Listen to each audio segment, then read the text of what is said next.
আগে শিখতে হয় প্রেম মানে কি। তোর প্রেমের সঙ্গেই কেউ শিখায় নাই, আমি শিখাই দিই, মাথায় রাখিস।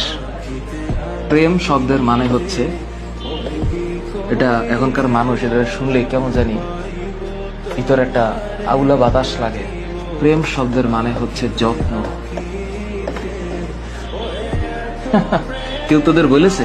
আজকে আমি বলে দিলাম, যার যত প্রেম তার যত্ন তত বেশি। আর এর সাথে আর একটা টুকুর করে একটা শব্দ মাঝখানে লাগিয়ে দিলেই খেলাটা অন্যভাবে ঘুরে যাবে।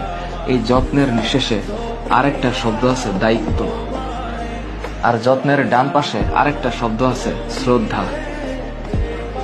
হ্যাঁ, আর যত্নের উপরের দিকে আরেকটা শব্দ আছে, এটার নাম হচ্ছে আরেকটা জিনিস। এটা মানে এটা এই সত্যতা, এটার নাম হচ্ছে প্রেম।